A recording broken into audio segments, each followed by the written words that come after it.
Ok, bonsoir tout le monde. C'est la deuxième partie de la vidéo sur l'immigration vers le Portugal. Bon, hier, je vous ai parlé un peu du visa chercheur d'emploi. Je vous ai expliqué que c'est un visa de 120 jours qui vous permet de venir au Portugal. 120 jours, je pense, c'est 4 mois, qui vous permet de venir au Portugal pour chercher l'emploi. Et si vous trouvez l'emploi, on vous donne le permis de séjour pour pouvoir rester au Portugal et dans l'Union européenne. Au cas où vous ne trouvez pas en 4 mois, on vous donne encore 2 mois de plus. Et ce qui fait un total de 6 mois pour trouver le travail. Maintenant, si vous trouvez le travail, vous avez le permis de séjour. Si vous ne trouvez pas de travail, vous retournez chez vous. Aussi simple que ça. Donc, c'est ça. Donc, hier, je pense qu'on est venu jusque-là. Et je vous ai dit que la première étape, c'est d'abord de déclarer votre intérêt pour dire que oui, ça vous intéresse de venir au Portugal pour trouver de l'emploi. Et si vous avez suivi les instructions, il fallait venir sur ce site et cliquer sur FR. C'est la version française de la déclaration d'intérêt. Et vous cliquez ici sur le formulaire. Donc, demande de visa de chercheur d'emploi, déclaration d'intérêt pour l'enregistrement de l'IEFP. IEFP, je pense, ça veut dire Institut de l'emploi et de la formation professionnelle. C'est Institut de Emprego et Formation Professionnelle. Ok, donc c'est ça. Donc vous remplissez ce formulaire et tout. Donc si vous avez suivi ces instructions, vous allez recevoir un email après avoir rempli ce formulaire. Vous allez recevoir un email qui vous dit que dans 2 jours, vous allez recevoir un autre email. Ok, et ce qui va se passer, c'est que souvent, je pense que vous n'avez pas besoin d'attendre 2 jours. 1 ou 2 heures après, je pense qu'il y a beaucoup de personnes qui ont déjà reçu la déclaration. Et si je ne me trompe pas, la déclaration, c'est un document de ce genre. Donc, il y a déjà des gens qui ont posté ce genre de document. Donc, c'est un document, en fait, qui... ne vous inquiétez pas trop, hein. Je sais que le texte, il est en portugais. Mais tout simplement, ce que ça veut dire, c'est que vous avez déclaré votre intérêt, ok, pour venir travailler au Portugal. Donc là, ça montre votre nom, vos prénoms, date de naissance, numéro de passeport, la nationalité, le pays où vous résidez, votre adresse email et aussi le type de travail qui vous intéresse au fait au Portugal et avec les dates, ok. Donc ce document, en fait, ça c'est cette lettre que vous avez reçue. Vous devez prendre ça, vous allez mettre ça dans votre dossier que vous allez déposer à l'ambassade quand vous faites la demande de visa. Donc, après avoir reçu cette lettre, l'étape suivante, c'est de revenir sur cette même page.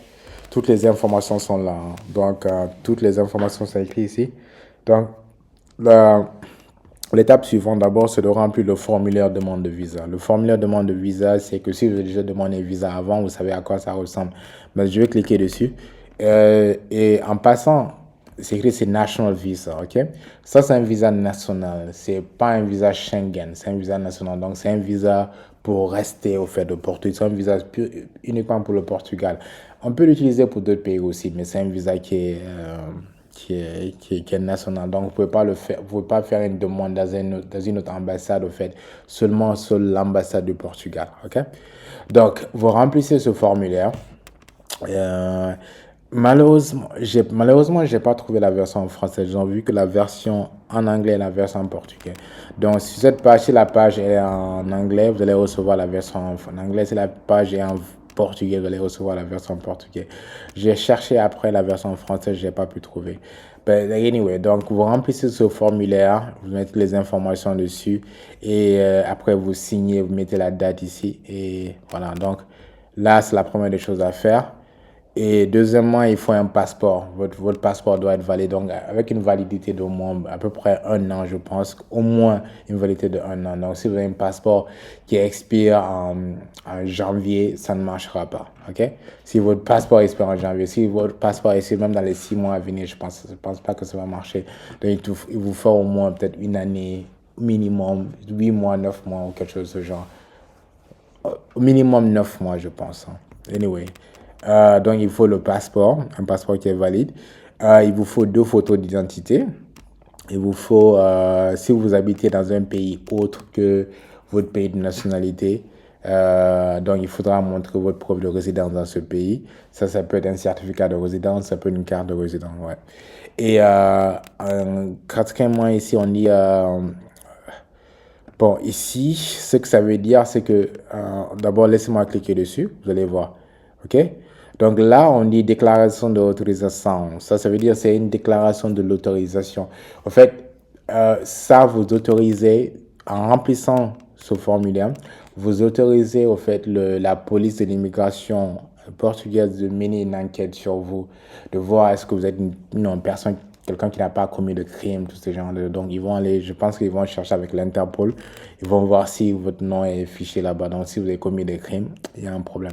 Mais dans tous les cas, vous mettez ici votre nom, le nom de votre père, le nom de la mère, la date de naissance, et la nationalité et le numéro de passeport et aussi le motif de visa, en fait. Là, c'est recherche d'emploi.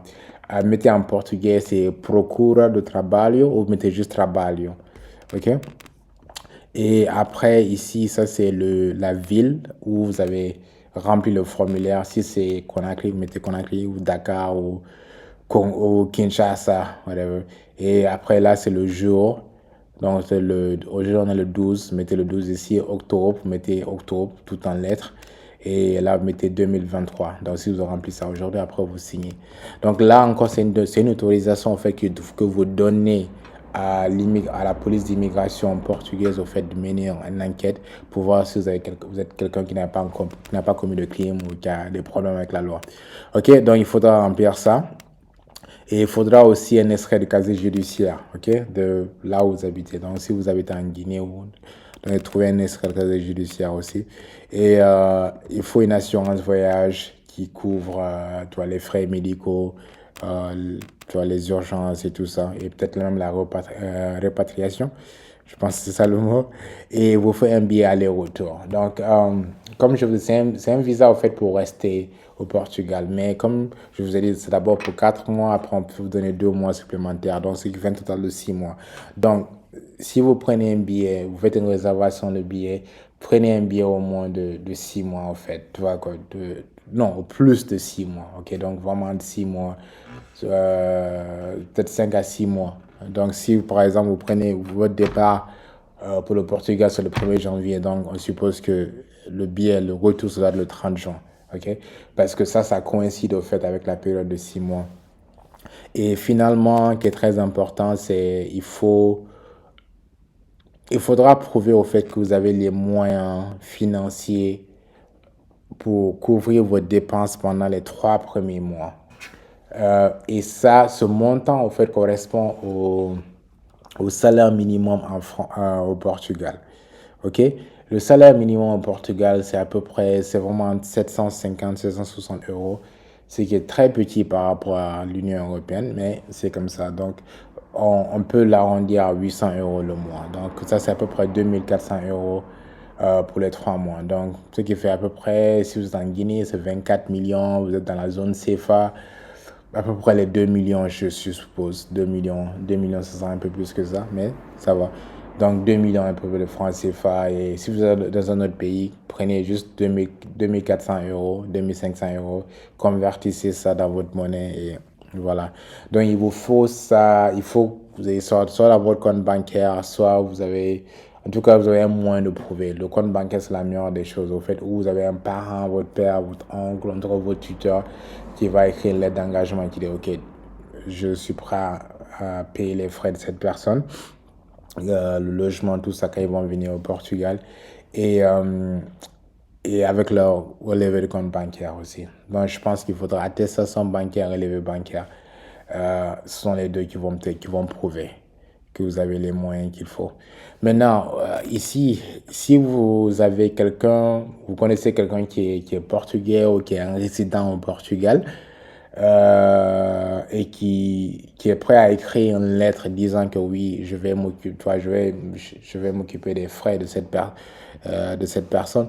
Dans ce cas, vous n'avez pas besoin de prouver vous-même que vous avez les moyens. Donc, euh, c'est comme une invitation, quoi. C'est quelqu'un qui est là au Portugal qui dit, OK, je peux payer les frais moi-même. OK, donc c'est à peu près ça. Donc, ça, vous prenez le formulaire de demande de visa rempli, votre passeport, 2 photos d'identité, si vous êtes dans un autre pays qui n'est pas votre pays d'origine, quelque chose qui prouve votre résidence dans ce pays, certificat de résidence ou une carte de résident. La demande de, comment dire encore, l'autorisation, la déclaration d'autorisation en fait pour mener une enquête à votre sujet pour voir si vous n'avez pas commis de crime, votre extrait de casier judiciaire, l'assurance voyage, le billet aller-retour et une preuve, une justification, quelque chose qui justifie que vous avez au moins, disons à peu près, au moins un minimum 3 mois, l'équivalent de 3 mois de salaire au Portugal, à peu près 2400, 2500 € avec ça. Donc, le meilleur moyen de justifier ça encore, c'est un relevé de compte bancaire. Voilà, donc si vous avez tout ça, votre dossier il est complet. Donc, la prochaine étape, c'est essayer de trouver, prendre un rendez-vous à l'ambassade et j'ai oublié, vous devez aussi joindre ce document-là que vous avez reçu, la lettre que vous avez reçue, vous devez aussi joindre ça. Ça doit être avec le tout, ok? Et donc, c'est tout. C'est tout pour... je pense que c'était toutes les informations qu'il faut. Bon, bien. Donc, si vous avez des questions, laissez-les dans les commentaires. Je ne peux pas répondre à toutes les questions, malheureusement, parce que, bon, j'ai autre chose à faire. Mais bon, j'espère que ça va aider. Et toutes les informations que je vous donne, vraiment, ils se trouvent ici. Donc, il n'y a rien d'autre de plus. Donc, essayez de lire ici, essayez de venir là, vraiment trouver les détails. Encore, ça, c'est vraiment une opportunité. C'est quelque chose que... Vous n'avez pas besoin de payer quelqu'un beaucoup d'argent pour faire ça. Vous pouvez le faire gratuitement vous-même. Vous pouvez faire tout seul sans passer par une autre personne si vous prenez le temps au moins de lire. Ok? Donc, si vous voulez passer par d'autres personnes, ben voilà quoi. Donc, forcément, vous allez payer l'argent parce que c'est leur temps qu'ils prennent pour le faire. Mais sinon, vous pouvez le faire vous-même. Ok? Donc c'est ça. J'espère que j'ai pu répondre à la plupart des questions. Encore, lisez ici. Malheureusement, c'est pas en anglais. Il n'y a pas de version française parce que quelqu'un m'a demandé tout de suite s'il y avait une version française. Non, c'est soit en portugais, soit en anglais. Ok, ça c'est le site web du gouvernement. Ils n'ont pas mis de version française ici. Donc c'est ça. Bon, merci. Partagez la vidéo avec d'autres personnes pour que vous ayez le message aussi. Et encore, laissez vos questions dans les commentaires. Si j'ai le temps, je réponds. Merci, bye.